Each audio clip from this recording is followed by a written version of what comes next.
haatanna kusoo dhowaada xubintii galka baarista iyo Haaruun Macruuf.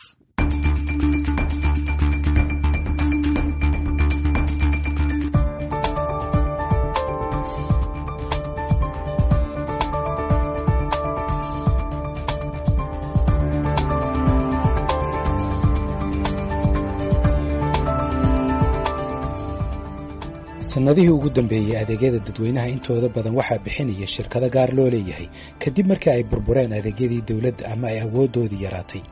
shirkadahan gaarka ah waxaa lagu ammaanaa inay horumariyeen adeegyada ay qabtaan, waxaana la sheegaa inay Soomaaliya ka soo qaadeen meel hoose kastakow dhibaatooyinka maamulka iyo colaadaha ee jira. shirkadahaasi waxaa ka mid a kuwa bixiya adeegyada korontada. magaalada Muqdisho oo kale tusaale ahaan waxaa ka jira ugu yaraan 3 shirkadood oo waaweyn oo bixiya adeegyada korontada, kuwaasi oo kale ah Banaadir Electric Company ama Beko, Muqdisho Power Supply Company iyo Blue Sky, kuwaasi oo tartanka ka dhaxeeya uu sababay inay ka faa'iideystaan dadweynaha oo hela koronto qiimo jaban. Injineer Maxamuud Faarax Cali waa farsamayaqaanka korontada ee ugu sarreeya shirkadda korontada ee Beko.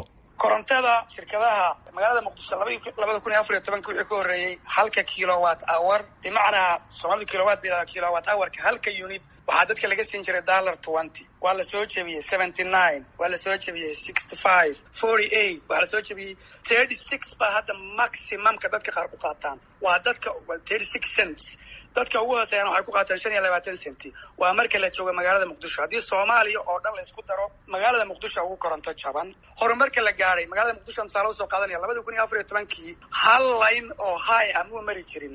haddeerto magaalada oo dhan line high maray waxaan uga jeedaa 12,000 voltage iyo meelaha qaarkood 30,000 voltage.